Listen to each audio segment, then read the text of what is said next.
Lengo letu ni kuhakikisha kwamba kijana anaanza kutoka zero mpaka hero. Anapata ujuzi kwa kutumia mbinu ambazo tutamfundisha, lakini pia ubunifu wake atakao kuwa nao.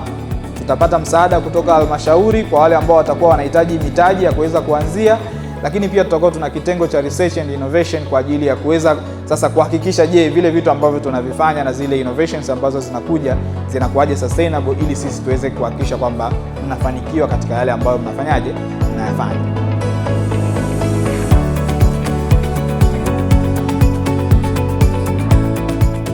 Katika kipindi hicho nimeweza kujifunza mambo mbalimbali ikiwemo digital fabrication yenyewe, robotics na AI.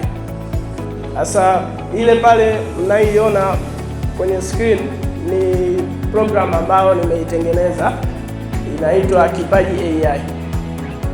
Program yenyewe ni kwa ajili ya watu wanaotaka kutumia AI kutengeneza designs mbalimbali.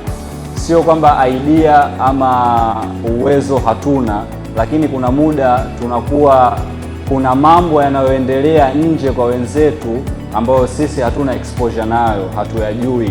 Na hiyo ni example kubwa zaidi ni kwangu mwenyewe, kwa sababu kabla sijaanza kujuana na Tohiyo sikujua masuala ya teknolojia kama ninavyojua sasa hivi, na wala sikujua kama kuna hizi fursa huko nje ambazo zipo, ambazo niliweza kukutana nazo mimi.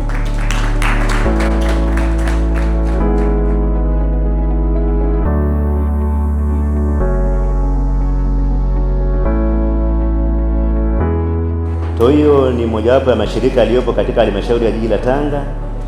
Kwa takwimu tulizonazo ofisini, tuna mashirika yasiyopungua 80. Yaani tuna NGOs ambazo zinafanya kazi katika jiji la Tanga ambazo hazipungui 80. Lakini Tohiyo ni miongoni mwa watu ambao wanafanya kazi nzuri sana. Nyinyi mmeona. Sasa hizi wa vijana wanasema ni ulimwengu wa nini? Ulimwengu wa nini?